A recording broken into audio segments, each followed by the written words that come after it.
श्रीमद् भगवत गीता अध्याय 11।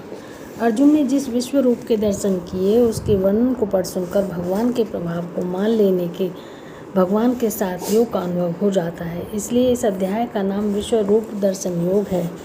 अर्जुन भगवान श्री कृष्ण की कृपा को देखकर स्तब्ध है। प्राय जीव अपनी समझदारी का गुलाम होता है, अर्थात मन बुद्धि इंद्रियों से प्राप्त सीमित जानकारी पर ही विश्वास करता है।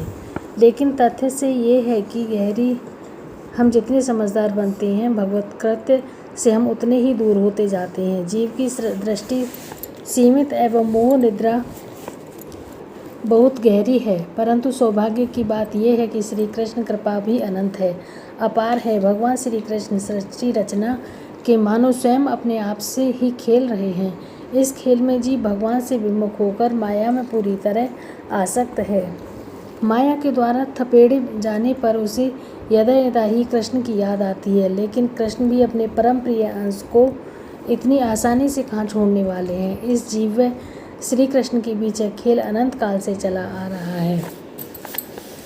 मानो दोनों ही पक्ष कह रहे हों तू डाल डाल में पात पात, लेकिन श्री कृष्ण कृपा को महसूस करके ऐसा विश्वास हो जाता है कि अब हमारा कल्याण इसी जन्म में निश्चित है।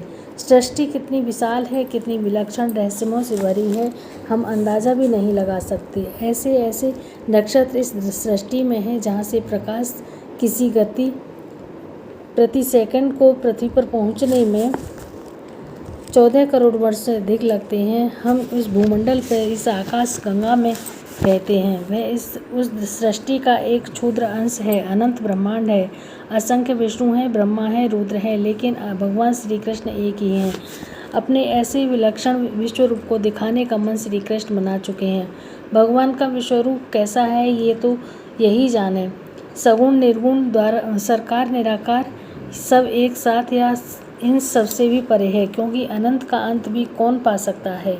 भगवत द्वारा 10:11 में कही बात कि भगवान अपने भक्तों को बिना मांगे बुद्धि योग व ज्ञान योग दे देते हैं का अर्जुन पर बड़ा प्रभाव पड़ा और वे भगवान की स्तुति करते हैं।